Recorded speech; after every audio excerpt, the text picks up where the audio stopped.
الحمد لله رب العالمين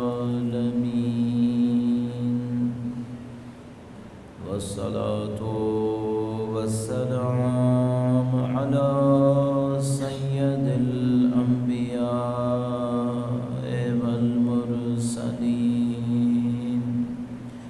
حبيب إله العالمين أبي القاسم محمد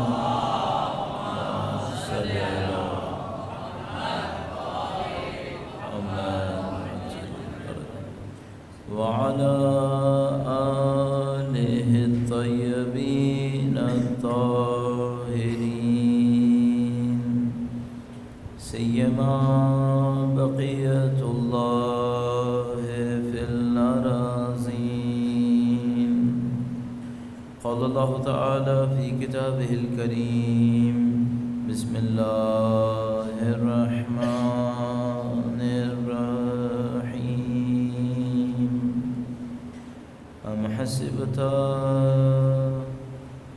أن أصحاب الكهف والرقيم كانوا من آياتنا عجبا. درود بھیجے گا محمد و آل محمد صلی علی محمد و آل محمد وعجل. پروردگار عالم کے انتہائی لطف و کرم ہے، اس نے ہمیں دین مبین اور اہل بیت اطہار علیہ السلام کی تعلیمات سے قرآن کریم سے آشنا فرمایا ہے. اس کا شکر ہے کہ اس نے ہمیں سید الشہداء کے ذکر کرنے والوں میں قرار فرمایا ہے. اس دعا کے ساتھ کہ انشاءاللہ مرتے دموں تک ہمیں اہل بیت کے بہترین چاہنے والوں میں قرار فرمایا ہے. انشاءاللہ قیامت تک ہماری تمام نسلوں کو اہل بیت اطہار علیہ السلام کے جانثاروں میں قرار فرمایا ہے. ہماری قبور کو اہل بیت کی نورانیت سے منور فرمائے، آخرت میں ان کی شفاعت نصیب فرمائے، اس دنیا میں ان کی زیارت اور ان کی نصرت کی سعادت نصیب فرمائے انشاءاللہ. وقت کے امام کے حضور ادائے احترام کے لیے، تعجیل ظہور کے لیے، دعا کے لیے درود بھیجیں محمد و آل محمد صلی علی محمد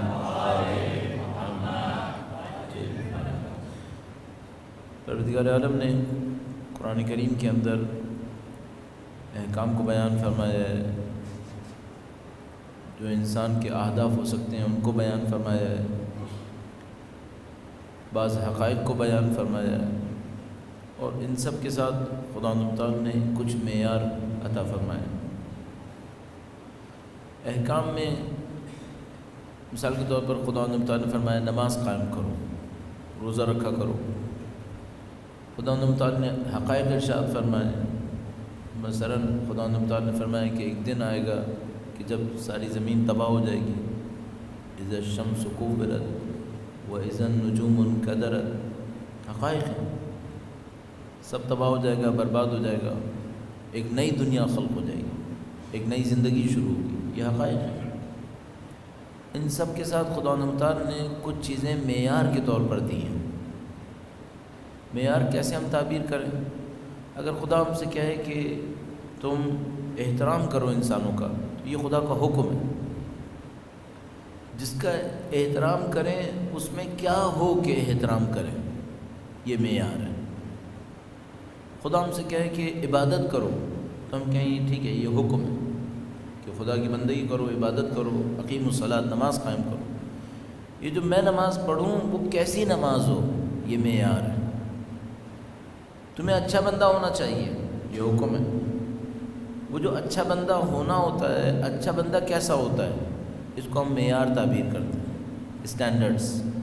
اسی کو ہم ویلیوز تعبیر کرتے ہیں، اقدار بن جاتی ہیں. پھر خدا تعالیٰ کے نظام ہدایت کے اندر بہت بڑا حصہ معیار کا ہے. وہ ہمیں اسٹینڈرڈز دیتا ہے کہ اپنے اسٹینڈرڈز کو صحیح کرنے کی کوشش کرو، اپنی زندگی کے اندر لاؤ. ان اسٹینڈرڈز میں سے ایک اسٹینڈرڈ جو خدا تعالیٰ نے جگہ جگہ بیان کیا ہے کامیابی کا، عنوان اس کے اوپر رکھا کہ جو اس کو حاصل کرے گا اسے کامیابی ملے گی، ان میں سے ایک جس کو ہم اپنے معاشرے کے اندر عمومیت سے استعمال کرتے ہیں وہ تقویٰ ہے۔ 2 عناوین قرآن کریم میں ایسے ہیں جس پر کامیابیاں بے انتہا ہیں، ایک صبر ہے اور ایک تقویٰ۔ البتہ ممکن ہے کوئی یہ سوچے کہ تقویٰ کا ایک حصہ صبر بھی ہے، ظاہر ہے کہ بے صبرہ انسان متقی نہیں ہوگا، لیکن پھر بھی صبر کی غیر معمولی اہمیت کی وجہ سے خدا متعال نے تقویٰ کے ساتھ صبر کو بھی بیان کیا۔ لیکن تقویٰ وہ مجموعی عنوان ہے کہ جو ایک معیار کے طور پر آتا ہے کہ ہر شخص کو چاہیے کہ وہ تقویٰ کی طرف جائے، اس راستے پہ چلے۔ اب تقویٰ کو عام لفظوں میں کیسے بیان کریں، عام انداز میں کیسے بیان کریں کہ جس کو ہم بھی سمجھ سکیں، کسی حد تک ہمارے لیے سمجھانا بھی آسان ہو جائے۔ عرض کرنے کی کوشش کریں گے، درود بھیجے گا محمد و آل محمد، صلی علی محمد محمد۔ بعض لوگوں کے ذہن میں تقویٰ سے تصور یہ آتا ہے کہ جیسے کوئی ایک حفاظت کی شیلڈ ہوتی ہے، وہ انسان کے ارد گرد آ جاتی ہے۔ تو مثال کے طور پر اگر کسی ماحول میں ہے جہاں پر وائرسز لگنے کا امکان ہے یا مثلا بیماریاں لگنے کا امکان ہے، تو ایک انسان ماسک پہن لیتا ہے اور ماسک پہن کے اپنے آپ کو ماسک کے پیچھے لے جاتا ہے۔ تو بعض لوگوں کے ذہن میں ہے کہ شاید تقویٰ اس ٹائپ کی کوئی چیز ہے کہ ایک شیلڈ انسان کے گرد بن جائے گی، خدا ایک شیلڈ بنا دے گا اور اس میں کوئی گناہ انسان تک نہیں آ سکے گا۔ بظاہر تقویٰ ایسی کوئی چیز نہیں ہونی چاہیے۔ جو سمجھ میں آتا ہے وہ یہ کہ تقویٰ باہر سے آنے والی کوئی چیز نہیں ہے جو خدا باہر سے ایجاد کر دے گا، پھر ہمیں کوئی گناہ نہیں ملے گا یا کسی گناہ کا امکان نہیں ملے گا۔ تقویٰ بظاہر اندر سے کوئی چیز بنے گی، اندر سے کوئی کیفیت بنے گی، اندر کی ایک حالت ہے جو انسان کو چاہے گناہ کے ماحول میں پہنچ جائے لیکن گناہ نہیں کرنے دے گی، وہ گناہ سے اس کو محفوظ رکھے گی۔ اب ظاہر ہے کہ ہر ایک کے دل میں خواہش ہوگی کہ کاش یہ تقویٰ میرے اندر ہو تاکہ میں گناہوں سے محفوظ ہو جاؤں۔ ایک دفعہ یہ ہوتا ہے کہ میں سوچتا ہوں میں ایسی جگہ چلا جاؤں جہاں پہ گناہ ملے گا ہی نہیں، تو بہت دوست احباب اس طرح کے سوال کرتے ہیں یہاں سے کہیں اور چلے جائیں۔ تو میرا اپنے خیال ہے کہ روئے زمین کے اوپر ناممکن ہے کہ انسان کسی ایسی جگہ جائے جہاں پر سوچے وہاں اسے گناہ نہیں ملے گا، گناہ تو ملے گا۔ دوسرا مسئلہ یہ ہے کہ کیا سب لوگوں کو اپنے اپنے ماحول چھوڑنے کی اجازت ہے کیا؟ مثلا فرض کیجئے کہ ہم یہاں پہ رہ رہے ہیں اور میں نے سوچا کہ بھئی یہ جگہ جو ہے وہ اچھی نہیں ہے، یہاں پہ تقویٰ پرہیزگاری میں کمی ہے، تو میں ایسا کرتا ہوں کہ میں یہاں سے چل کے قم چلا جاتا ہوں۔ اچھا فرض کریں کہ سارے طالب علموں نے یہی سوچ لیا کہ بھئی ہم سب لوگ اپنے اپنے علاقوں سے نکلتے ہیں، قم چلے جاتے ہیں، تو پھر اگلا سوال یہ آئے گا کہ یہ جو اللہ نے علم حاصل کرنے کی ذمہ داری دی تھی یہ کس کے لیے دی تھی؟ یہ جو کہا تھا کہ لولا نفر من كل فرقة منكم طائفة ليتفقهوا في الدين ولينذروا قومهم، اپنی قوم کو جا کے ڈرائیں، اپنی قوم کو جا کے بتائیں، تو پھر تو معاملہ بالکل ہی تبدیل ہو گیا۔ تو میرا اپنے خیال ہے کہ تقویٰ کا معنی ہم یہ نہیں لے سکیں گے کہ میں ایک ایسی جگہ پہ جا کے چلا جاتا ہوں یا اپنے ارد گرد ایسا حصار بنا لیتا ہوں کہ جس کے نتیجے میں گناہ مجھ تک نہیں پہنچے گا۔ کچھ لوگ تو شاید یہ کر لیں گے، لیکن ایک تو یہ سب کے لیے کرنا ممکن نہیں ہے، دوسرا یہ کہ جہاں کہیں بھی جائیں گے کہیں نہ کچھ اور گناہ ملتے رہیں گے۔ تو اندر کی جو حالت ہے وہ سمجھ میں آتی ہے کہ انسان اپنے اندر ایسے ڈیولپ کرے کہ وہ گناہوں سے محفوظ ہونا شروع ہو جائے۔ اب سوال یہ ہے کہ اپنے اندر ایسی حالت کیسے بنا سکتا ہے؟ تو اس کے لیے ایک مثال سمجھ میں آتی ہے جو اہل بیت کی روایات کے اندر موجود ہے۔ درود بھیجے گا محمد و آل محمد،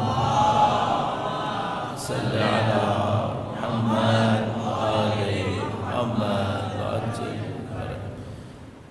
اچھا ہم اگر مثال کے طور پر ایک بچے کو سوچیں جس کے سامنے ایک بوتل میں زہر رکھا ہوا ہے، تو کیا یہ توقع کرتے ہیں کہ بچہ اس بوتل کو اٹھاتے وقت اپنے آپ کو زہر سے بھی بچائے گا؟ یہ توقع نہیں ہے ہماری۔ اس کی وجہ یہ ہے کہ وہ بچہ ہے، اگر اس کو بوتل میں اٹریکشن نظر آیا، کوئی دلچسپی کی چیز اس کو نظر آئی، شاید کلر، شاید شیپ، شاید اس کی آواز، تو اسے اٹھا لے گا اور اسے کھیلنے کی کوشش کرے گا، اور ہم اس سے توقع نہیں کر سکتے کہ وہ اس سے اپنے آپ کو بچائے گا۔ تو کیا کسی بڑے آدمی سے توقع کر سکتے ہیں جس کو یہ پتہ ہو کہ یہ زہر ہے؟ ہاں، اس سے یہ توقع کی جا سکتی ہے کہ بھئی وہ اگر اس کے اوپر لکھا ہوا ہے کہ زہر ہے تو وہ اس کام کو نہیں کرے گا۔ پھر تو اس سے آپ کیوں توقع کر رہے ہیں؟ آپ فوراً کہیں گے کہ اس کی وجہ یہ کہ اس کے پاس کچھ معلومات ہے، کچھ علم ہے، جس کی وجہ سے وہ اس غلط کام کو انجام نہیں دے گا۔ پہلا پوائنٹ ہمیں سمجھ میں آ گیا۔ تقویٰ کے لیے کچھ نہ کچھ علم چاہیے، علم چاہیے۔ اگر علم نہیں ہوگا تو پھر تقویٰ حاصل کرنا تقریباً ناممکن ہو جائے گا۔ تو پہلا اسٹیج تو یہ ہو گیا کہ تقویٰ کے ساتھ ایک علم ہمیں ضروری چاہیے ہوتا ہے۔ اب دوسری طرف آتے ہیں کہ بعض اوقات ایسا ہوتا ہے کہ ایک انسان کو شوگر ہوتی ہے اور اس کو پتہ ہوتا ہے کہ شوگر میرے لیے نقصان دہ ہے، لیکن پھر بھی کچھ نہ کچھ کھا بیٹھتا ہے۔ تو کیا اسے پتہ نہیں تھا؟ اسے پتہ تھا۔ تو یہاں پہ کیا چیز کم آ رہی ہے؟ شاید دوسرا پوائنٹ ہمیں سمجھ میں آتا ہے، کنٹرول بھی چاہیے۔ بس تقویٰ کا پہلا پوائنٹ یہ ہوگا کہ اس کو کچھ علم ہونا چاہیے۔ دوسرا پوائنٹ یہ ہوگا کہ صرف علم اکیلا کافی نہیں ہوتا۔ بعض اوقات علم ہوتا ہے لیکن انسان اپنی خواہشات کی اس اپیل پر سرنڈر کر دیتا ہے۔ وہ جو ڈیمانڈ اس کے اندر بن رہی ہوتی ہے، جس کو لسٹ کہیں گے اور ہرس کہیں گے اور لالچ کہیں گے، وہ جو آتی ہے اتنی شدید آتی ہے کہ وہ اس کے اوپر سرنڈر کر دیتا ہے اور وہ چیز بھی استعمال کر گزرتا ہے کہ جو بعض اوقات اس کے لیے نقصان دہ ہوتی ہے۔ تو کیا ہم یہ کہیں گے کہ اس کو پتہ نہیں تھا؟ نہیں، پتہ تو تھا لیکن کنٹرول نہیں کر سکا اپنے اوپر، اور وہ کنٹرول نہ کرنے کی وجہ سے اس مشکل میں مبتلا ہو گیا۔ تو دو چیزیں سمجھ میں آ گئیں، ایک علم ہونا چاہیے اور ایک کنٹرول انسان کے اندر ہونا چاہیے۔ اگر علم اچھے لیول پر ہو، کنٹرول اچھے لیول پر ہو، تو گناہ کرے گا۔ تیسری بات سمجھ میں آتی ہے جو اس علم کے اندر شامل ہے لیکن اس کو علیحدہ کر کے رکھا جا سکتا ہے، وہ کیا؟ اس کو کام کے نتائج اچھی طرح پتہ ہو، نتیجے پہ بھی یقین ہو۔ تو ایک اور تیسرا ایلیمنٹ آتا ہے، ایک علم ہے، جاننا ہے، ایک کنٹرول ہے، ایک اور مرحلہ آ گیا یقین۔ اب وہ علم کے اندر بھی آ سکتا ہے، علم کی انتہا یقین بنتی ہے، لیکن اس کو اہمیت کی خاطر علیحدہ کر کے بیان کر سکتے ہیں۔ تو اگر انسان کے اندر یہ تین چیزیں آ گئیں، ایک علم، اس سے یہ ہوگا، اس سے وہ ہوگا، علم، ایک کنٹرول، اگر ارادہ کر لے کہ نہیں کرنا ہے تو نہیں کرنا ہے، دو، تیسرا یقین۔ یہ یقین ایکچولی کنٹرول بھی بڑھا دیتا ہے اور علم کا اعلیٰ مرتبہ بن جائے گا یقین۔ تو یقین کی اپنی ایک اہمیت ہوگی۔ اب ہم اپنے آپ سے پوچھتے ہیں، بالکل طالب علم ہونے کے ناطے اپنے آپ سے سوال کرتے ہیں، ہماری زندگی میں گناہ ہوں گے یقیناً، کیا ہمارے پاس علم کی کمی ہے؟ میرا نہیں خیال کہ ہمیں نہیں پتہ، اتنا تو پتہ ہے گناہ گناہ ہوتا ہے۔ کیا ہمارے اندر کنٹرول کی کمی ہے؟ کہہ سکتے ہیں بعض جگہوں کے اوپر ہمارے اندر کنٹرول کی کمی ہے، اور ایک بات تو پورے اطمینان سے کہہ سکتے ہیں، وہ کہ یقین کی کچھ نہ کچھ کمی ہے، یقین کی کمی ہے۔ یہ تو ہم نے اپنا تجزیہ کیا۔ اگر میں چاہتا ہوں میرا بچہ متقی ہو تو مجھے کیا کرنا چاہیے؟ تربیت کے مرحلے میں مجھے کیا کرنا چاہیے؟ اب اس کے اوپر تھوڑی سی بات کر لیتے ہیں کہ اگر ہم تربیت کے مرحلے میں آئے اور ہم نے کہا کہ بھئی یہ جو تقویٰ کا ایلیمنٹ ہے یہ ہمارے بچوں کے اندر ایجاد ہونا چاہیے، تو اس کی داستان کو ہم کہاں سے شروع کریں گے اور کس طریقے سے اس کے اوپر محنت کریں گے؟ آپ کی خدمت میں چند مثالیں عرض کروں گا، درود بھیجے گا محمد و آل محمد پر۔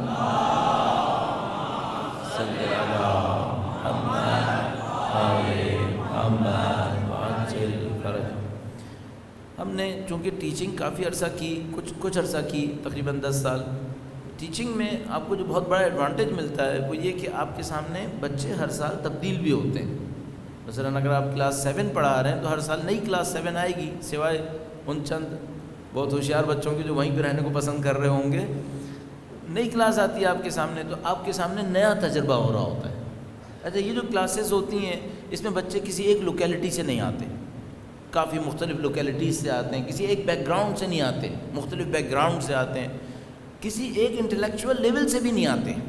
ایسا نہیں ہوتا ساری کلاس ایک دم ایک جیسی ہوتی ہے، نہیں، ایسا نہیں ہوتا۔ بچے کہیں زیادہ طاقتور ہوتے ہیں علم کے اعتبار سے، کہیں کمزور ہوتے ہیں۔ ٹیچنگ بہت اچھا کام ہے، بہت اچھی چیز ہے انسان کی نفسیات کو پڑھنے کے لیے، کمال کا کام ہے۔ صرف یہ ہے کہ مشکل کام ہے، معمولاً ٹیچنگ آسان کام نہیں ہے۔ آپ اگر کسی آفس وغیرہ میں کام کر رہے ہوں تو آپ اپنی میز پہ بیٹھ کے کام کر سکتے ہیں اور 10 منٹ سستا بھی سکتے ہیں، لیکن اگر آپ 50 منٹ کی کلاس دے رہے ہیں اور 10 منٹ آپ نے سستانے کی کوشش کی تو کلاس نہیں پورا اسکول سر پہ اٹھا لیں گے بچے، تو آپ کو چانس نہیں ہوتا کہ آپ کچھ اور بھی کریں گے، آپ کو پھر وہیں پہ ہونا ہوگا. تو ٹیچنگ مشکل کام ہے. پھر یہ کہ آپ کو آفیسز وغیرہ کے اندر مثلا سینٹرل کولنگ مل جائے گی، انوائرمنٹ آپ کو بڑا اچھا مل جائے گا، لیکن اسکولوں میں ظاہر ہے آپ کو اے سیز معمولاً نہیں ملیں گے سوائے ایک آدھ کے. تو ٹیچنگ آسان کام نہیں ہے، لیکن سیکھنے اور سکھانے کے لیے بہت زبردست ہے. جب ہم سیکھنے کی بات کرتے ہیں تو ہم بچوں کو مختلف کیٹیگریز میں ڈال سکتے ہیں، اور یہ سائیکالوجی میں بہت زیادہ ہوتا ہے کہ تقسیم کر دیتے ہیں بچوں کو اور انسانوں کو. ظاہر ہے کہ ہم بالکل بلاکس نہیں بنا سکتے شیشے کے کہ مثلا یہ بچہ قطعاً اس میں ہے، نہیں، بہت موو کرتا ہے انسان. صبح کو کچھ ہوتا ہے، دوپہر کو کچھ اور ہوتا ہے، شام کو کچھ اور ہوتا ہے، اسکول میں کچھ اور ہوتا ہے، بازار میں کچھ اور ہوتا ہے. تو ایک بچہ گھر میں متقی پرہیزگار ہوتا ہے، اسکول میں ڈرامہ کرتا ہے. ایک بچہ اسکول میں متقی ہوتا ہے، گھر میں جا کے پرابلم کرتا ہے. ایک بچہ دونوں جگہ صحیح ہے، گلی کے اندر مشکل کھڑی کرتا ہے. تو یہ سب مختلف ہوتے ہیں، لیکن ایک تقسیم بہت عجیب ہے. وہ یہ کہ کچھ بچے ہوتے ہیں جن کے اندر کوئی شرم ہوتی ہے جس سے ان کے اندر کنٹرول ہوتا ہے.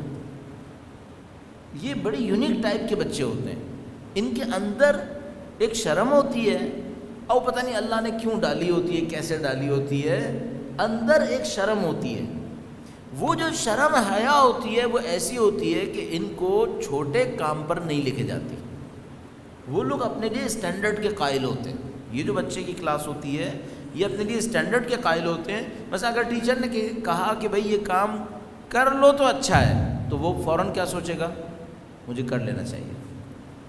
اچھا، اس کے بالکل برخلاف اگر اس کو پتہ چل جائے کہ ٹیچر نے کہا ہے کہ کر لو تو اچھا ہے، تو وہ دوسری کلاس کیا سوچے گی، کیوں کروں، میں کیوں کروں. یہ جو کلاس ہے یہ اپنے اندر ایک اسٹینڈرڈ بناتی ہے، اور وہ کہتے ہیں کہ نہیں ہمیں اچھا ہونا ہے. اور مثال کے طور پر اگر آپ یونیفارمز کو اگر دیکھیں، بہت ساری چیزوں سے آپ بچوں کو یوں کھٹ سے سمجھ سکتے ہیں. میں نے آپ کی خدمت میں عرض کیا، کچھ ٹیسٹ وغیرہ میں آپ کی خدمت میں بار بار عرض کرتا رہتا ہوں. ہم لوگ ایک زمانے میں ایک اسکول، ایک مدرسے میں ہوا کرتے تھے، وہاں پڑھاتا تھا میں.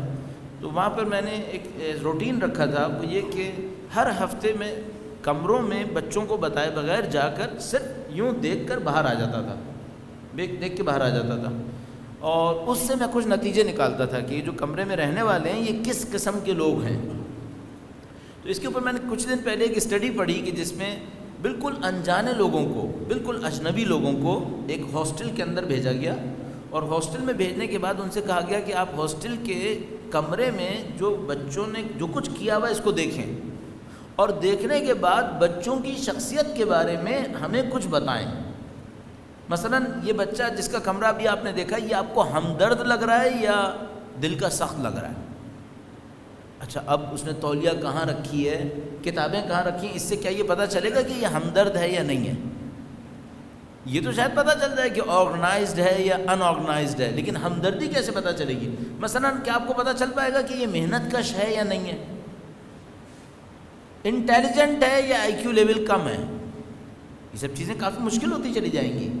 لیکن عجیب بات یہ ہے کہ انتہائی اجنبی لوگوں نے، جن کا نفسیات میں کوئی علم نہیں تھا، انہوں نے بھی جب اسیسمنٹ کی تو 60% سے اوپر صحیح اسیسمنٹ کی. 60% سے زیادہ انہوں نے صحیح اسیسمنٹ کی کہ نہیں، انہوں نے جو کوالٹیز نکالی وہ صحیح تھی. مثلا انہوں نے لکھا کہ ہمدرد ہے تو 60% یہ تھا کہ انہوں نے صحیح پکڑ لیا بندے کو، اور یہ 60% اس آدھے ایوریج سے اوپر ہے. یہ ٹرمنالوجی میں یعنی 50% کے اوپر 60% سوچیے گا اس طرح سے. بہرحال تو کافی حد تک وہ صحیح گئے لائن پر. جو میں آپ سے کہنا چاہ رہا ہوں وہ یہ کہ آپ اپنے بچے کو وہ شرم و حیا کیسے دے سکتے ہیں، یہ بات کیسے ملے گی اسے کہ وہ جو اندر کا اس کا میکینزم ہے وہ کام کرنا شروع کرے، اور جب وہ کام کرنا شروع کرے تو وہ کسی بھی معاملے کے اندر اپنے آپ کو اچھا دکھانے کی کوشش کرے. اچھا، اب یہاں پہ ایک خطرہ بھی ہے. کیا اس بچے کے لیے چانس نہیں ہے کہ جب یہ اپنے آپ کو اچھا دکھانے کی کوشش کرے گا اور اچھا ثابت ہو جائے گا، لوگ اس کی تعریفیں کریں گے تو یہ متکبر ہو جائے گا؟ یہ چانس بھی ہے کہ بھائی جب یہ ہر دفعہ اچھا کرے گا لوگ اس کی تعریف کریں گے، تعریف کرنے کے بعد کچھ عرصے کے بعد اس کو تعریف کی عادت ہو جائے گی، یہ تعریف کا بھوکا ہو جائے گا. اور میں عرض کر رہا ہوں، ہم اسکول میں جب اس قسم کے تجربوں کو دیکھتے تھے تو مجھے ایک بچہ ابھی بھی یاد ہے کہ بہت اچھا بچہ تھا، لیکن اپنی تعریف کے بھوکے ہونے کی وجہ سے پیپر میں چیٹنگ بھی کرتا تھا، جبکہ بہت انٹیلیجنٹ تھا. اور مثلا چیٹنگ کر کے اگر وہ نہ کرتا تو 90 مارکس آتے، اور چیٹنگ کر کے 94 آ گئے. اس 4 مارکس سے اسے کچھ نہیں ملنا تھا، لیکن اس کا دماغ اتنا بھی کنٹرول نہیں کر سکا کہ میں چیٹنگ نہ کروں، 90 بھی اچھے ہیں۔ اس کو کریز ہو گیا کہ مجھے بہت اچھا کرنا ہے، اور اس کے اوپر اتنا کریز بڑھا کہ اس نے چیٹنگ کرنا شروع کر دی، جبکہ بچہ بہت انٹیلیجنٹ تھا، اچھا بچہ تھا۔ صحیح، تو ہم ایک بیلنس کریٹ کرنے کی بات کر رہے ہیں کہ ہمارے بچے کے اندر بیلنس ہو، جس کی طرف ہم محنت کر رہے ہیں کہ وہ کیا کریں اس کے ساتھ کہ یہ چیز بن سکے۔ ایک دو پوائنٹ سمجھ میں آتے ہیں۔ درود بھیجے گا محمد والے محمد صلی علی محمد وآل محمد وعجل۔ اس سلسلے میں ہمیں دوبارہ اسلام کی تعلیمات سے مدد ملتی ہے، اور اسلام کی تعلیمات ہم سے یہ کہتی ہیں کہ تم کسی کی تعریف کرنے میں بخل مت دکھاؤ، کنجوسی مت دکھاؤ۔ مثلا اگر کسی آدمی کے اندر کوئی خوبی ہے، تعریف کرو، اس کی تعریف ہونی چاہیے۔ بچے کے ساتھ بھی ایسا ہی ہے، اگر آپ بچے کے اندر کوئی اچھائی دیکھ رہے ہیں، تعریف کرنے میں دیر نہ لگائیں۔ اچھا، معمولاً ہم لوگ جو مثلا باپ ہوتے ہیں وہ تھوڑا سا سخت ہوتے ہیں، مائیں اس معاملے میں ذرا فیاض ہوتی ہیں، اور ہم لوگ جو ہوتے ہیں وہ باپ ہونے کے ناطے تھوڑا سا اس معاملے میں کنجوس ہوتے ہیں تعریف کرنے میں، اور وہ بھی اپنے بچوں کی تعریف ذرا کم کرتے ہیں ان کے منہ پر، اور ہم شاید اس کو نہیں سمجھ پاتے کہ نہیں، یہ بھی ضروری حصہ ہے، یہ ایک حصہ ہے۔ اگر آپ بچے میں کوئی اچھائی دیکھ رہے ہیں، اپنے بچے کے اندر تعریف کریں اس کی۔ کیا ہوگا اس سے؟ بچے کا اسٹینڈرڈ امپروو کرے گا، وہ یہ سمجھ جائے گا کہ میری اچھائیوں کو نوٹ کرنے والے لوگ ابھی ہیں یہاں پر۔ اگر اس نے بہت اچھا کام کیا اور میں نے اس کی تعریف نہیں کی، تو وہ اس بات پہ اپنے اندر کوڑھے گا کہ میں نے اتنی محنت کی اور کسی نے ایک دیکھا بھی نہیں کہ میں نے کیا کیا۔ تعریف کرنا بہت امپورٹنٹ ہے، اچھائی کے اوپر تعریف کرنا۔ اور میں نے آپ کی خدمت میں عرض کیا تھا کہ برائی پہ ہرگز نہیں ہونی چاہیے۔ اگر بچہ کسی سے لڑ کے آیا ہے، آپ کو اچھا بھی لگ رہا ہو کہ لڑ کے آیا ہے، تو میرا بیٹا چیمپئن ہے، قطعاً اس پہ تعریف نہیں ہونی چاہیے، ورنہ یہ سیکھ جائے گا، یہ بھی سیکھے گا، اور پھر اس میں اپنے آپ کو بہت آگے لے جانے کی کوشش کرے گا۔ تو ابھی پوائنٹ کیا ہوا، وہ یہ کہ کچھ بچے ایسے ہوتے ہیں جن کے اندر ایک میکینزم ہوتا ہے اور وہ ان کو برائی سے روک لیتا ہے۔ تو وہ گندے یونیفارم پہن کے نہیں آتے، جوتوں کو پالش کر کے آتے ہیں، اپنی کتابوں کو صاف ستھرا رکھیں گے، اور یہ جو اندر کا میکینزم ہے وہ ان سے کہہ رہا ہوتا ہے بہتر کرو۔ اس کو ہم کیسے بڑھا سکتے ہیں؟ اگر بچہ پیدائشی ایسا ہی ہے، بعض ہوتے ہیں پیدائشی ایسے ہی ہوتے ہیں، یہ ایک علیحدہ معاملہ، نہیں ہے ایسا تو کیا کریں؟ تعریف کے ذریعے سے۔ اچھا، آپ ممکن ہے کوئی یہ کہے کہ بھائی تعریف کے چند جملے کیسے کر سکتے ہیں کام؟ جانوروں تک تو کر لیتے ہیں، انسان تو پھر بنی آدم ہے، آدم کا بچہ ہے، جانوروں تک پہ کرتے ہیں۔ مجھے نہیں معلوم، سارے گھر کے راز نہیں کھولنا چاہیے، کبھی آپ نے کوئی بلی کتا پالا یا نہیں پالا؟ کتے نہیں پالے، ایک ماحول خراب ہوتا ہے۔ جانور پالے یا نہیں پالے؟ تو جانور کے پالنے میں عجیب انسان کو درس مل سکتے ہیں۔ اگر جانور کو دیکھیں، اس کا برین بہت چھوٹا سا ہے، فزیکل برین بھی اس کا بہت چھوٹا ہوتا ہے، لیکن عجیب بات یہ ہے کہ اس کے اندر بہت ساری صلاحیتیں آپ کو نظر آئیں گی جو آپ کو تربیت کے مرحلے میں بہت مدد دیں گی۔ اب میں تفصیل نہیں بتاؤں گا، ظاہر ہے کہ میں جانوروں سے ہم کیا کیا سیکھ سکتے ہیں، لیکن ایک دنیا بسی ہوئی ہے، اور آپ بہت سارے جانوروں کے اندر خاصیتوں کو دیکھیں گے تو انسان یقیناً سیکھے گا اگر ہم نے مہارت دکھائی، تھوڑی بہت مہارت۔ تو جو پوائنٹ تھا وہ یہ تھا کہ ہمیں بچوں کا اندر کا میکینزم امپروو کرنا ہے۔ پیدائشی اچھا ہے تو وہ تو اچھا ہے، اگر پیدائشی نہیں ہے تو ہم کس طریقے سے کریں؟ اس کو تعریف دے کر تھوڑا سا بہتر کرنے کی کوشش کریں۔ البتہ دوسرا پہلو یہ تھا کہ تعریف دینے میں ہم ہرگز یہ نہ کریں کہ وہ تعریف کا بھوکا بن جائے، نہیں، یہ نہیں کرنا ہے، کیونکہ اگر ہم نے اس کو تعریف کا بھوکا بنا دیا تو میں نے عرض کیا یہ اس کے لیے کریز بن جائے گا، اس کے لیے دیوانگی بن جائے گی، اس دیوانگی میں وہ کوئی بھی جرم کرے گا تاکہ اس کی تعریف ہو جائے۔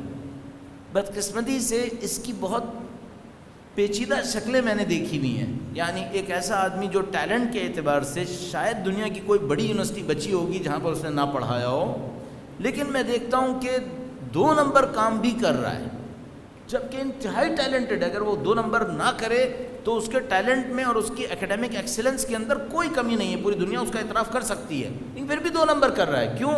کریز آ گیا اس بات کا کہ نہیں، مجھے تعریف لینی ہے، اور اتنے بڑے لیول پہ جا کر بھی انسان کو بعض غلط عادتیں ذلیل کروا سکتی ہیں۔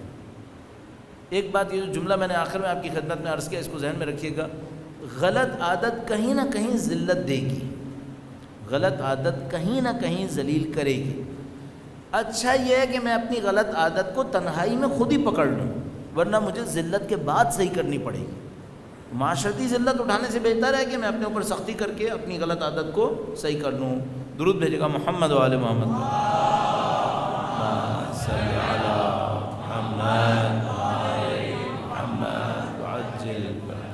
بات ہوئی کہ وہ جو اندر کا تقویٰ ہے وہ ایک علم سے آتا ہے، کنٹرول سے آتا ہے اور یقین سے۔ مثلا کنٹرول کے لیے یہ کہا گیا کہ کچھ بچوں کے اندر بلٹ ان میکینزم ہوتا ہے، وہ ان سے کنٹرول کروا لیتا ہے، وہ اپنے کنٹرول کو امپلیمنٹ کرتے ہیں اپنے آپ کو اوپر لانے کے لیے۔ جن میں یہ کمزور ہے ان کو ہم تعریف کے ذریعے سے بہتر کرنے کی کوشش کرتے ہیں۔ اچھا اب یقین کے لیے کیا کریں؟ یہ جو یقین کا پہلو ہے یہ بہت ایک پیچیدہ معاملہ ہے، یقین کا معاملہ، کیونکہ یقین بعض اوقات غلط پہ بھی بہت جلدی آتا ہے، بعض اوقات غلط پہ بھی بہت جلدی آ جاتا ہے۔ مثال کے طور پر کیا آپ نے دیکھا ہوگا کہ کچھ لوگ گمراہی پہ یقین کر لیتے ہیں اور اپنی گمراہی میں بڑھتے چلے جاتے ہیں پورے یقین کے ساتھ، تو وہ غلط چیز پہ یقین کر کے بیٹھ جاتے ہیں اور اس میں خودکشیاں بھی ہو جاتی ہیں اور نہیں معلوم کیا کیا حرکتیں ہو جاتی ہیں۔ یہ جو بہت سارے خودکش بمبار آج کل آپ کو مل رہے ہیں، اور پاکستان تو اس کی پروڈکشن کی ٹھیک ٹھاک مارکیٹ بنی ہوئی ہے، ایکسپورٹ بھی کر رہے ہیں، تو یہ کہاں کیا ہو رہا ہے؟ اپنے آپ کو موت کے منہ میں کیوں دے رہے ہیں؟ یہ ایک ایسا کام کر رہے ہیں جس کو اللہ کے نبی کے زمانے میں کسی نے نہیں کیا ہے، کہا بھی نہیں کبھی، پھر بھی کر رہے ہیں۔ ہم کہہ سکتے ہیں یہ وہ ہیں جنہوں نے غلط بات کے اوپر کہیں یقین حاصل کر لیا ہے، غلط بات کے اوپر یقین ہو گیا ہے کہ نہیں اس کام میں بہتری ہے۔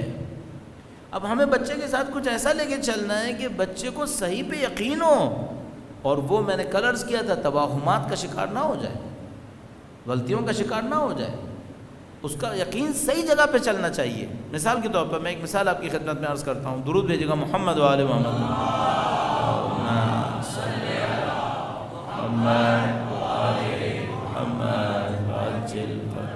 ہم نے کسی بچے سے کسی بہت حساس موقع پر، حساس موقع وہ ہوتا ہے جہاں پہ بچہ لینے کے لیے تیار ہوتا ہے، آپ نے بات کہہ دی اس نے لے لی، ایک ایسا حساس موقع بچے کے ساتھ بہت آتے ہیں ایسے۔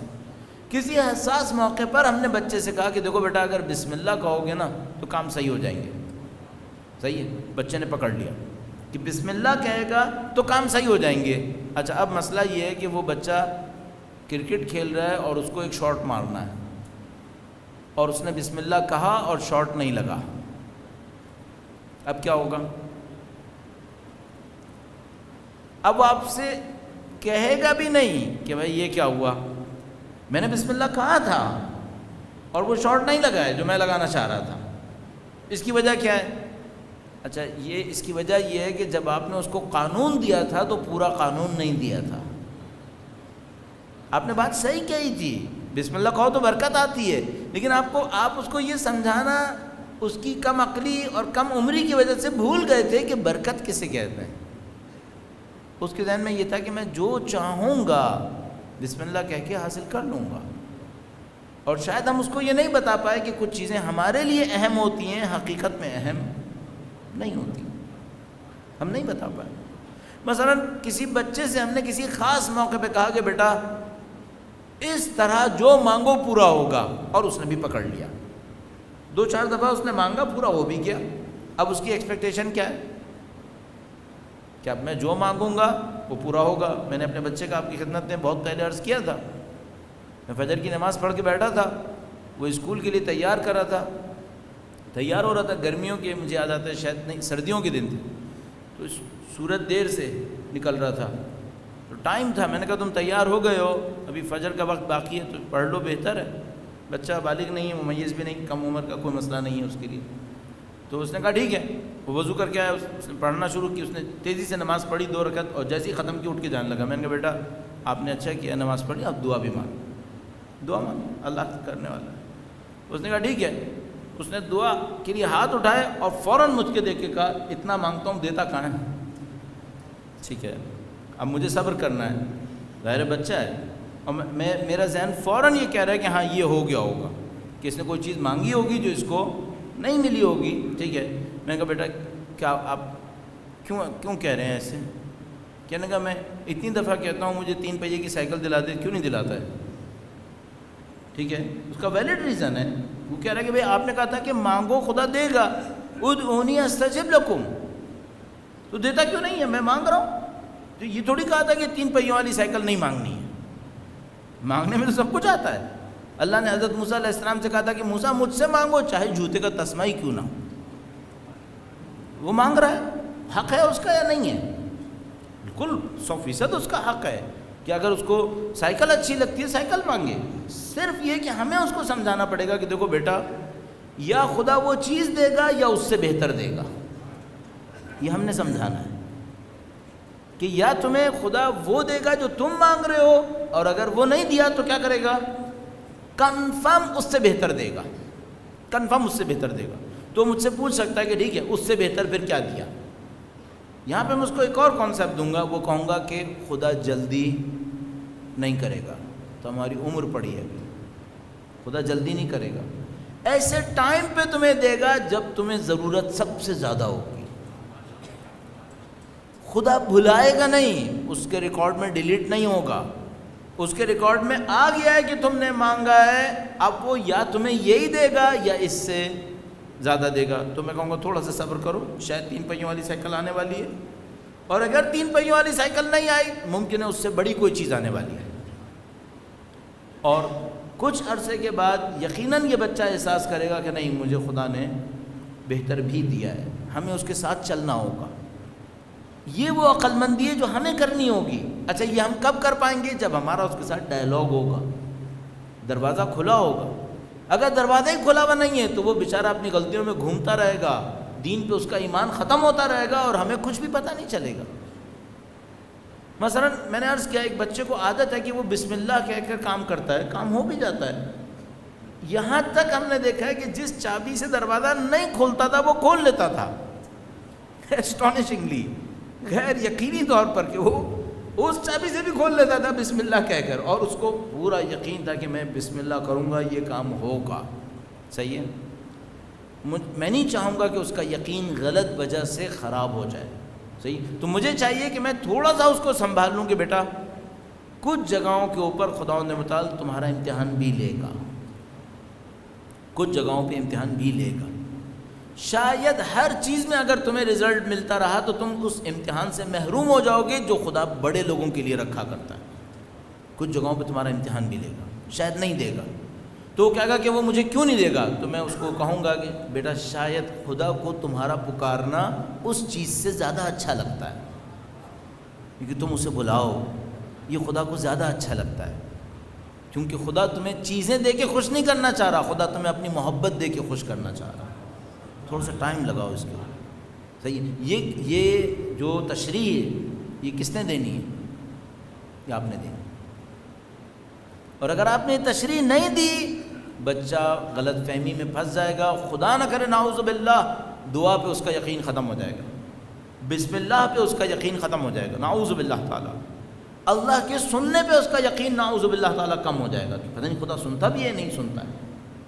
تو آپ کو یہ کہنا پڑے گا کہ نہیں بیٹا سسٹم ہے، نظام ہے، اس نظام کے اندر یہ چیزیں اس طرح چلتی ہیں. اچھا اس کے نتیجے میں کیا ہوگا؟ اگر آپ نے اصول، قانون، ضابطہ صحیح بتا دیا اب اس کے اندر ایک یقین ہوگا. اب یقین ہوگا، یہ یقین اس کے لیے تقویٰ بنائے گا اور اس کو گناہوں سے بچائے گا. یہ میکینزم اس طریقے سے عمل کرے گا. درود بھیجے گا محمد و آل محمد صلی علی محمد و آل محمد وعجل فرج. اچھا اس میں بہت خوبصورت ایک اضافہ ہوگا، آپ کا وہ یقین جس پر آپ نے اپنی زندگی میں تجربہ کر لیا ہے. بہت خوبصورت اضافہ وہ یقین ہوگا جس کا آپ نے تجربہ کر لیا ہے. مثال کے طور پر فرض کیجئے آپ نے اپنی زندگی میں کہیں سنا بچپن میں بڑے ہو کر کہ بھائی امن یجیب المضطر اذا دعاہ ویکشف السوء. اس آیہ کریمہ کا ایک اثر ہے. آپ نے اس کو سنا، آپ نے اپنی زندگی میں تجربہ کیا اور اس تجربے سے آپ کو یقین مل گیا کہ اس کا اثر ہے. میرے ساتھ ایک دفعہ عجیب ہوا، میں نیا طالب علم بنا تھا ایک دفعہ قم سے اپنے مدرسے خونسار میں ہوا کرتا تھا، جانے کے لیے اصفہان کے نزدیک تھا، قم سے اصفہان جانے کے لیے ہم بس اسٹاپ پہ کھڑے تھے. عید کا زمانہ تھا، ایرانیوں کی عید کا، پر ہر ایرانی سمجھنے روڈ کے اوپر ہوتا ہے. بس نہیں مل کے دے رہی تھی، ہم تقریباً 2.5 پونے 3 گھنٹے میرے خیال میں کھڑے رہے اور ہمیں بس نہیں ملی. ہمارے ساتھ ایک سینئر تھے، ہم 2 جونیئر تھے اور وہ سینئر تھے. اس زمانے میں پیٹرن یہی ہوا کرتا تھا کہ بھائی جونیئر جب جائیں گے تو کوئی سینئر کے ساتھ جائیں گے، یہ اس طرح کی اچھی بات تھی. وہ ہم لوگ بہت تھک گئے، پریشان کہ پتہ نہیں ملے گی نہیں ملے گی، مغرب بھی نزدیک آ رہی ہے، پھر وہاں پہنچنے کا 4 گھنٹے کا راستہ تھا، یہ ہو جائے گا وہ ہو جائے گا، بہت پریشان. اچھا وہ جو سینئر تھے ہمارے بالکل مطمئن، جیسے کچھ ہوا ہی نہیں ہے. اب جب 2.5-3 گھنٹے گزر گئے، جو مجھے یاد آتا ہے کہ شاید 4 گھنٹے کے قریب گزرے تھے، بہرحال کافی وقت گزر گیا اور ہم تھک کے چور ہو گئے اور اس بندے خدا کے اوپر کوئی اثر ہی نہیں. تو ان سے ہم نے کہا بھائی خدا کا واسطہ کچھ کریں کہ یہ بس تو آئے کم از کم. کہنے کہ وہ تو کوئی مشکل کام نہیں ہے. کیا مطلب کیا کرنا ہے پھر 4 گھنٹے سے کیا کر رہے ہیں پھر یہاں پہ؟ کہنے وہ کوئی مشکل نہیں ہے کہ کیا کریں. کہنے اما یجیبو پڑھیں نا آپ، اما یجیبو. جب میں نے کہا بھائی یہ پڑھوانے کے موڈ میں ہے تو چلو پڑھ دیتے ہیں. اب وہ کہہ رہے ہیں خدا شاہد ہے پڑھنا شروع نہیں کیا تھا ہماری بس آ گئی. صحیح.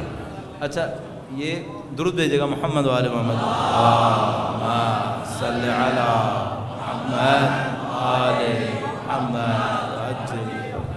اچھا جو بھی سن رہا ہوگا اگر وہ کرٹیکل ہو تو وہ فوراً کہے گا مولانا اتفاقات بھی کچھ ہوتے ہیں. بات صحیح ہے، اتفاقات بھی کچھ ہوتے ہیں. تو ممکن ہے کہ کوئی انسیڈنس ہو گیا ہو کہ ہم نے پڑھنا شروع کیا 4 گھنٹے بعد تو آنی تھی نا کہیں وہ آئی گئی اتفاقاً اسی ٹائم پر، یہ ہو سکتا ہے. لیکن جو میرے ذہن کے اوپر اس واقعے کا اثر بنا ہے وہ امپورٹنٹ ہے. یہ واقعہ میرے ساتھ تقریباً 30 سال پہلے ہوا تھا. کیا میں بھلا سکا ہوں ابھی تک؟ نہیں، میرے اوپر پرنٹ ہے ابھی تک. شاید وہ منظر بھی ابھی مجھے یاد آ رہا ہے. یہ جو پرسنل ایکسپیرینس ہوتے ہیں یہ باپ کی وہ میراث ہے جو بچے کو ملنی چاہیے. یہ وہ میراث ہے جو ملنی چاہیے. دولت جلدی ختم ہو جائے گی، باپ کی دی ہوئی عزت بھی زیادہ عرصے نہیں چلے گی، لیکن باپ کا دیا ہوا علم قبر تک بھی جائے گا، کوئی مشکل نہیں. یہ وہ میراث ہے جو ملنی چاہیے. آپ کی زندگی میں کچھ تجربے ہوئے ہوں گے، ان تجربوں سے آپ نے یقین حاصل کیا ہوگا، اس یقین کو آپ کی اولاد تک پہنچنا چاہیے. اور ظاہر ہے پہلی شرط یہ کہ کچھ یقین ہوئے ہوں گے آپ کے پاس، ان کو ڈھونڈیں کہ وہ یقین کیا ہے. البتہ میرے جیسا آدمی جو تھوڑا سا احتیاط کرتا ہے وہ ہمیشہ اپنے اولاد سے کہتے وقت یہ کہتا ہے میں نے یہ سمجھا ہے، میرے ساتھ ایسے ہوا ہے، چاہو تو تم بھی ٹرائی کرو، تم بھی دیکھو، شاید تمہارے ساتھ بھی ویسے ہی ہو یا شاید مجھ سے بہتر ہو. چونکہ میں اپنی اندر کی کیفیت میں اس جگہ پہنچاؤں اور شاید تمہارا اندر مجھ سے بہتر ہوگا، تو شاید تمہیں کچھ اور نصیب ہونے والا ہو، مجھے یہ ملا ہے. تو اس طرح کی بہت ساری چیزیں ہو سکتی ہیں جو آپ کے ذاتی تجربے بنتے ہیں اور ان ذاتی تجربوں میں آپ کا یقین بڑھنا شروع ہو جاتا ہے. درود بھیجے گا محمد وآل محمد، اللہم صلی علی محمد وآل محمد وعجل فرج. جو آج کی دن ہم نے کوشش کی وہ یہ کہ بچوں کے اندر ایک میکینزم کیسے بنتا ہے علم، کنٹرول اور یقین سے، اور کنٹرول کے لیے کچھ چیزیں کہیں اور یقین کے لیے کچھ چیزیں آپ کی خدمت میں عرض کی. اچھا اسی دوران میں کل شاید ایک ٹاپک آپ کی خدمت میں عرض کیا تھا کہ مادہ کے پیچھے جو دنیا ہے اس سے تعلق بچے کا کیسے جوڑا جائے. وہ اسی طرح جڑے گا.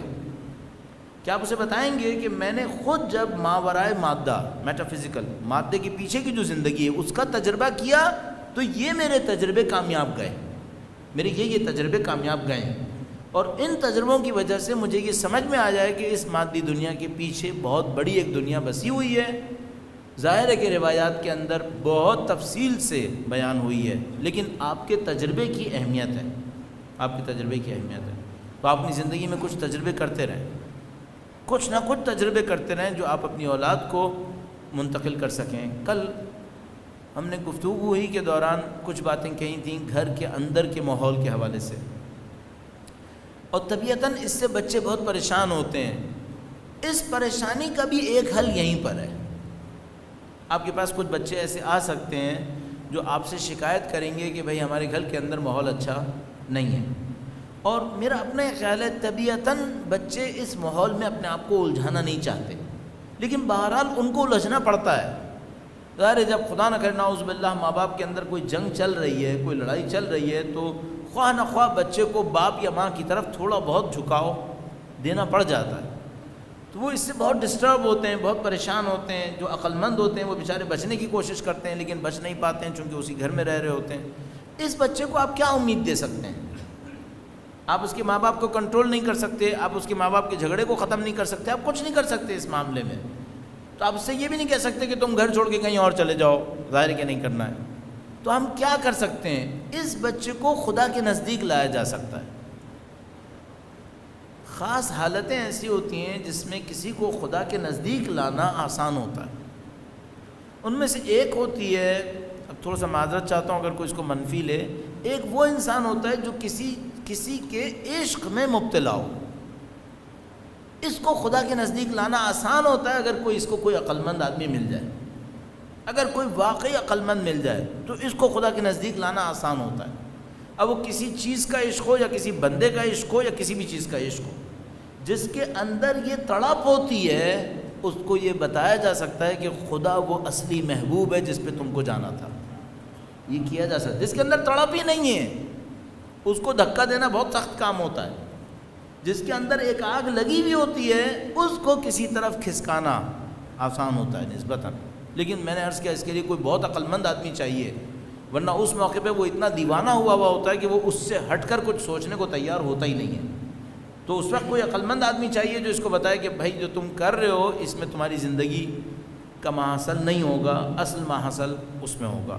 ایک انسان وہ جس کے اندر کوئی عشق ہے، اس کو لانا آسان ہے۔ ایک اور انسان کون سا ہے؟ جو کسی مصیبت میں پڑا ہے، جو کسی مشکل میں پڑا ہے۔ جو مصیبت میں پڑا ہوتا ہے، مشکل میں پڑا ہوتا ہے، وہ اپنے لیے سہارا ڈھونڈ رہا ہوتا ہے۔ اب اس بیچارے کو کبھی کوئی غلط سہارا مل جاتا ہے تو کبھی آپ نے دیکھا ہوگا وہ پیروں مریدوں کے چکر میں پڑ جائے گا، کبھی ادھر جائے گا کبھی ادھر جائے گا، بیچارہ سر مارتا پھرے گا، پوری زندگی شاید انہی کے پیچھے گزار دے۔ کاش اس وقت اس کو کوئی صحیح جگہ پہنچا دے اور اس کو بتا دے کہ وہ در جس کے اوپر اس کی مشکل حل ہو سکتی ہے، وہ در کون سا در، کہاں جانا چاہیے اسے۔ البتہ پورے سسٹم کے ساتھ وہ جو ہم لوگ بعض اوقات یہ کہتے ہیں اگر تم یہ کام کرو نا تمہاری ساری مرادیں پوری ہو جائیں گی، اب وہ ساری کو کافی کھینچ دیتے ہیں اور اس میں وہ ساری بھی ڈال دیتے ہیں جو اس ساری میں ایکچولی آنی نہیں تھی، اور جب وہ مرادیں پوری نہیں ہوتی تو اس کی تباہی کا ایک اور عالم ہوتا ہے۔ نہیں معلوم یہ مناسب ہے یا نہیں ہے۔ مشہد مقدس میں آپ نے دیکھا ہوگا کچھ بچوں کی شادیاں ہوتی ہیں تو وہ نکاح پڑھنے کے لیے انہوں نے جگہ بنائی ہوئی ہے مشہد مقدس میں، روضہ امام کے بیسمنٹ کے اندر، تو وہاں پر انہوں نے جگہ بنائی ہوئی ہے کہ وہاں پہ جا کے بچیوں کے نکاح ہوتے ہیں۔ تو مشہد میں ایک کہانی مشہور ہے، نہیں معلوم کہانی ہے حقیقت جو کچھ بھی، وہاں پہ مشہور ہے کہ اگر کسی پرہیزگار متقی کا وہاں پہ نکاح ہو رہا ہو اور جس کی شادی نہ ہو رہی ہو، وہ ان پرہیزگار لڑکے لڑکی سے کہے کہ میرے لیے دعا کریں تو اس کی شادی ہو جائے گی۔ وہاں پر اس قسم کی ایک سٹوری مشہور ہے، اب میں آئی ہوں کہ واقعاً حقیقت ہے بھی ہے نہیں ہے، لیکن بہرحال مجھے لگ رہا ہے کہ یہ ایسی مشہور ہے۔ تو مجھے یاد ہے کہ جب میرے اپنے بیٹے کا وہاں پہ نکاح ہو رہا تھا تو وہاں پر ایک بچی آئی اور اتنا گڑ گڑا کے اس نے میرے بچے سے ریکویسٹ کی کہ اس کی شادی کے لیے دعا کریں۔ تو میں سوچ رہا تھا کہ یہ اس پوزیشن میں ہے کہ اس کو کوئی ذرا سا دھکا دے تو یہ کہیں پہ بھی کھسک سکتی ہے، کیونکہ ڈیسپریٹ ہے، بالکل ایج پر ہے، کہیں پر بھی اس کو دھکا دیا جائے یہ جا سکتی ہے، لیکن اس کی مشکل حل ہونی چاہیے، یہ وہ جگہیں ہوتی ہیں جہاں پر ہم کام کر سکتے ہیں۔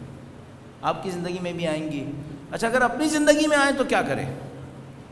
اپنی زندگی میں بھی تو آ سکتی ہیں، تو ہم بچوں کی تربیت کے حوالے سے بات کریں تو کیا اپنے آپ کو بھلا دیں کیا؟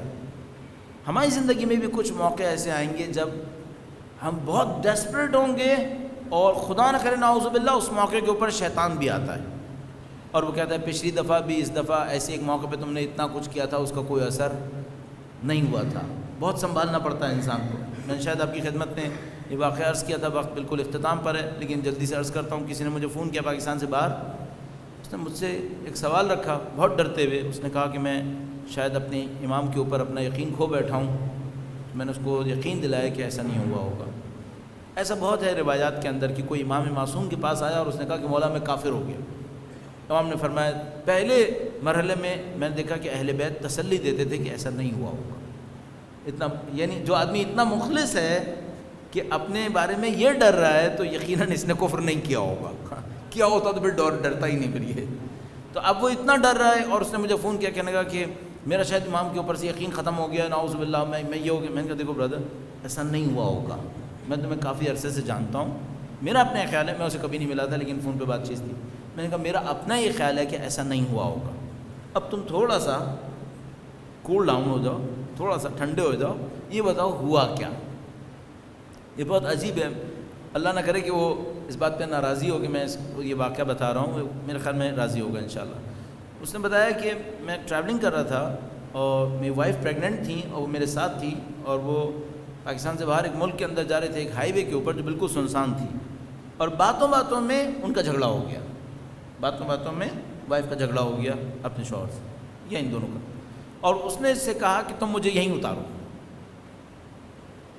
اور کہنے لگا کہ وہ مجھ سے اصرار کر رہی تھی کہ میں اس کو وہاں اتاروں، جبکہ وہ بالکل بیابان تھا. وہاں پہ اتارنے کا مطلب یہ کہ یہ کچھ بھی ہو سکتا تھا، پھر مر سکتی تھی وہ. کہنے لگا کہ میں نے اس سے کہا کہ میں نہیں اتاروں گا. تو اس نے اسٹیئرنگ ویل کے اوپر حملہ کیا اور گاڑی کو موڑنا شروع کر دیا. تو کہنے لگا کہ مجھے دوسرا خوف یہ آیا کہ یہ جس حساب سے موڑ رہی ہے ہمارا ایکسیڈنٹ ہو جائے گا اور ہم دونوں بھی مارے جا سکتے ہیں. تو کہنے لگا کہ تیسرا یہ ہوا کہ میں نے سوچا کہ میں اس کو دھکا ماروں اور اس کو دھکا دے کے پیچھے کروں. تو مجھے ڈر یہ تھا کہ کہیں ایسا نہ ہو کہ بچے کو کچھ ہو جائے. اور کہنے لگا کہ چوتھا مجھے خطرہ یہ تھا کہ اگر میں نے کچھ نہیں کیا تو یہ گھر پہنچ کے طلاق ہی نہ لے لیں، کیونکہ پاکستان تو ہے نہیں، وہاں تو دیر نہیں لگے گی. تو کہنے لگا کہ اس ڈیسپریٹ حالت میں نے زور زور سے چلا کر وقت کے امام کو بلایا اور میں نے امام سے کہا کہ مولا میری مدد کریں، میں بے بس ہو گیا ہوں. نہ میں اس کو سمجھا سکتا ہوں، اس کا دماغ خراب ہوا ہوا ہے، نہ میں اس کو مار سکتا ہوں، نہ میں اس کو روک سکتا ہوں، نہ میں یہاں چھوڑ سکتا ہوں. میں کیا کروں، میں پھنس گیا ہوں. تو کہنے لگا میں نے زور زور سے امام کو چلا کے بلانا شروع کیا. کہنے لگا مولانا لیکن افسوسناک بات یہ ہے کہ امام تشریف نہیں لائے. کہنے لگا امام نہیں آئے. کہنے لگا میں رات کو گھر پہنچا اور میرے دل میں اس بات کا بہت غم تھا کہ امام کیوں نہیں آئے. کہنے لگا کہ میرے دل میں اتنا شکوہ ہوا، نعوذ باللہ. کہنے لگا میں بہت پاگل ہوں، مجھے نہیں کرنا چاہیے تھا، میں وہ، اور مجھے بہت ڈر ہے کہ میں شاید اپنے امام پہ سے یقین اپنا کھو بیٹھا. تو میں نے اس سے کہا کہ کیا تم نے توبہ کی ہے؟ کہنے لگا مولانا بہت کر چکا ہوں، بہت رو چکا ہوں. تو میں نے کہا انشاءاللہ خدا قبول کرنے والا ہے، اب معاملہ نہیں بچا ہوگا. امام کریم ہے، ٹھیک ہے تم نے غلط کیا، تمہیں شکوہ نہیں کرنا چاہیے تھا، لیکن امام کریم ہے. کریم جو ہوتا ہے وہ ایک دفعہ کہو معاف کرو تو معاف کر دیتا ہے. امام کریم ہے، معاف کر دیں. کہنے لگا مولانا وہ تو معاف کر دیں گے لیکن آئے کیوں نہیں بلا کر؟ یہ تو ابھی بھی باقی ہے کہ آ جانا چاہیے تھا. میں نے کہا دیکھو برادر، ایک تو یہ کہ میرے اور تمہارے کہنے پر امام اگر آئیں تو پھر وہ امام نہیں ہے، میں فیصلے کر رہا ہوں. امام فیصلہ اس کے ہاتھ میں دے دو کہ وہ کب بہتر سمجھیں گے کہ آئیں اور کب بہتر سمجھیں گے کہ نہیں آئیں. میں فیصلہ نہیں کروں گا. دوسری بات یہ ہے کہ اگر تم اپنی مشکل کو سوچو تو تمہاری مشکل کیا تھی؟ کہنے لگا ایک تو یہ کہ میں اس کو وہاں نہیں چھوڑ سکتا تھا. تو میں نے کہا کیا تم نے چھوڑا؟ کہنے لگا نہیں. دوسری مشکل، کہنے لگا وہ اتنا چھینا جھپٹی کر رہی تھی، گاڑی کا ایکسیڈنٹ ہو سکتا تھا. تو میں نے کہا کہ کیا ہوا؟ اس نے کہا نہیں. تو کیا تمہیں مارنا پڑا جس کی وجہ سے بچے کو کچھ ہو جائے؟ کہنے لگا نہیں وہ بھی نہیں ہوا. چلا چلو کی وہ خاموش ہو گئی تھی. کیا اس نے طلاق لے دی؟ کہنے لگا نہیں وہ بھی نہیں ہوا. تو میں نے اس سے کہا کہ پھر نصرت امام اور کیا کہتے ہیں؟ سب کچھ تو ہو گیا، صحیح ہو گیا بھائی. تمہارے جتنے خطرے تھے وہ دور ہو گئے، تمہیں کوئی نقصان نہیں ہوا. امام تشریف لاتے تو کیا ہونا تھا؟ یہی ہونا تھا نا کہ جتنے مسائل تھے وہ حل ہونے تھے. تمہارے الحمدللہ رب العالمین تمہارے سارے مسائل حل ہیں. ابھی تک وہ میاں بیوی بڑی ہنسی خوشی زندگی گزار رہے ہیں، بچے ہیں الحمدللہ. تو میں نے اس سے کہا کہ تمہارا گھر محفوظ ہے، تمہاری زندگی محفوظ ہے، تمہاری بیوی تمہارے ساتھ خوش ہے، امام کی نصرت اور کیا کہیں گے؟ جب سب کچھ تمہارے ہاتھ سے نکل گیا تھا، الحمدللہ رب العالمین سب کچھ ہاتھ میں ہے، تو ایک دم سے جیسے اس کا دل ٹھنڈا ہو گیا، کہنے کہ ہاں مولانا اب سمجھ میں آ گیا، امام نے نصرت کی ہے، امام نے نصرت کی ہے۔ اچھا یہ جذبہ کیا ہے؟ یہ جذبہ ایک بڑا لطیف سا جذبہ ہے۔ ہم جیسا گناہ گار بھی چاہتا ہے کہ میرا امام سے کوئی تعلق ہو، کوئی تعلق تو ہو۔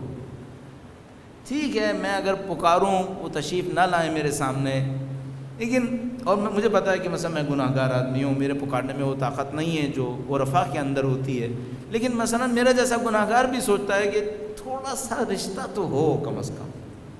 اب میں اپنے آپ سے پوچھتا ہوں اتنا رشتہ ہے یا نہیں ہے؟ تو مطمئن ہو کے کہتا ہوں کہ نہیں اتنا رشتہ ہے۔ صحیح ہم نے گناہ بہت کیے ہیں، ہم لوگوں نے غلطیاں بہت کی ہیں، لیکن کسی نے امام سے کہا کہ مولا ہمارے لیے دعا کریں، جب خط بھیجے کرتے تھے تو امام نے جواب میں بڑا خوبصورت لکھ کر بھیجا، فرمایا اگر ہم دعا نہ کرتے تو دشمن تمہیں کچل دیتے، ہماری دعاؤں سے تم لوگ محفوظ ہو۔ میں بھی سوچ رہا ہوں ہم پاکستان میں جن خطرات سے گزر رہے ہیں اور گزر رہے تھے، اتنا سب کچھ ہمارے پاس نہیں بچنا تھا، دشمن کی سازش میں اتنی گنجائش نہیں تھی ہمارے پاس۔ الحمدللہ رب العالمین وقت کے امام کی اس خاموش مدد نے ہمیں یہاں تک لا کے کھڑا کیا۔ اب جو ہمیں کرنا ہوگا وہ یہ کہ ہمیں اپنے امام کی محبتوں کو احساس کرنا ہوگا کہ اگر ہم نے انہیں پکارا ہے انہوں نے بھی نصرت کی، اور جس امام کو ہم نے سب سے زیادہ پکارا ہے وہ امام حسین کی ذات مقدس۔ تمام ائمہ میں جس امام کو کثرت سے پکارا ہے وہ سید الشہداء کا نام گرامی ہے۔ میں اپنے طور پہ سوچتا ہوں کہ یہ ممکن نہیں ہے میں 40 سال یا حسین کہوں اور حسین سے کوئی جواب نہ آئے، ممکن نہیں ہے۔ یہ در کریم ہے، یہ رحیم خدا کے رحمت والے نمائندے ہیں، ان کے ہاں دینا بہت ہے، اور وعدے بھی بے انتہا ہوئے ہوئے ہمارے پاس۔ یعنی اگر میں اپنے طور پہ سوچوں کہ، اور میں اس لطیف بات کو کس طرح آپ کی خدمت میں عرض کروں، اگر میں کسی بچے کے سر پہ بھی ہاتھ پھیرتا ہوں تو اس کی ماں خوش ہو جاتی ہے، اور میں اگر 40 سال حسین پہ رہوں تو قلب مادر حسین تعلق بنے گا یا نہیں بنے گا؟ کیوں نہیں بنے گا؟ آپ جو یہاں پہ بیٹھے ہوئے ہیں، آپ امام حسین کے نام پر بیٹھے ہوئے ہیں، آپ امام حسین کے غم میں رو رہے ہیں، کیا مادر حسین نہیں جانتی ہیں؟ کیا وہ سیدہ طاہرہ نہیں جانتی کہ آپ ان کے فرزند کے غم میں رو رہے ہیں؟ یقیناً تعلق ہے، یقیناً رابطہ ہے۔ آپ مجھ سے پوچھیں گے اس تعلق کی نشانی کیا ہے؟ بہت سادہ سے نشانی ہے، جیسے ہی میں بی بی سیدہ کا نام لیتا ہوں تو آپ روتے کیوں ہیں پھر؟ کیوں آپ کے دل میں سے ایک آہ اٹھ رہی ہوتی ہے؟ آپ تصور کیجئے میں نے ابھی تک مصائب کا کوئی ایک جملہ بھی پڑھا ہے آپ کے سامنے؟ یہ محبت ہے، یہ محبت ہے، اور اس محبت کے لیے اتنا ہی کافی ہے کہ کوئی آدمی پانی پی رہا ہو، اس کو پیاس لگی ہو، وہ تھوڑی دیر کے لیے نہ پیے اور کہے السلام علیکہ یا ابا عبد، اے امام آپ کے خشک لبوں کو سلام، اے امام آپ کے کٹے ہوئے سر کو سلام، اے امام بازاروں اور درباروں میں نیزے پر گھمائے جانے والے سر پہ سلام۔ سر اقدس کی واقعات بہت زیادہ ہیں، سید الشہداء کا سر اقدس بڑے بڑے معجزات کر رہا تھا۔ شام کے بازار میں کتنی دفعہ اس سر مقدس نے تلاوت آیات کریمہ کی ہے۔ ام حسبت ان اصحاب الکہف والرقیم کانوا من آیاتنا عجبا، اس سر مقدس کی آیت ہے۔ لیکن اس سر مقدس کا جو شاید سب سے اہم واقعہ ہمارے پاس موجود ہے، شاید سب سے حساس واقعہ ہے، وہ وقت ہے جب یہ دربار شام میں بی بی سکینہ اور بی بی زینب کے سامنے آیا۔ سید الشہداء جب کعبہ سے چلے، مکہ مکرمہ سے چلے، تو حضرت یحییٰ ابن زکریہ کا تذکرہ بار بار کر رہے تھے۔ حضرت یحییٰ وہ نبی تھے جن کا سر کاٹ کر تشت میں رکھا گیا تھا، ایک ٹرے میں رکھا گیا تھا، ظالم کے دربار میں لایا گیا تھا۔ تو جب سید الشہداء حضرت یحییٰ کا ذکر کر رہے تھے تو لوگ سمجھنے والے سمجھ گئے تھے کہ سید الشہداء کا بھی سر کٹنے والا ہے اور یہ بھی ایک تشت میں رکھا جائے گا۔ لیکن کس کو پتا تھا کہ سکینہ دیکھ رہی ہوں گی؟ کس کو پتا تھا کہ اس موقع پر بی بی زینب، بی بی ام کلثوم دیکھ رہی ہوں گی؟ الا لعنۃ اللہ علی القوم الظالمین وسيعلم الذين ظلموا أي منقلب ينقلبون۔ پروردگارہ تجھے واسطہ محمد و آل محمد کا تمام تر غلطیوں، کوتاہیوں، لغزشوں، خطاؤں، گناہوں، نافرمانیوں کے باوجود سید الشہداء کی محبت کے صدقے میں ہمارے مرحومین کے گناہ صغیرہ و کبیرہ کی مغفرت فرما، وقت کے امام کی نصرت کی راہ میں شہادت نصیب فرما، ماتم حسین۔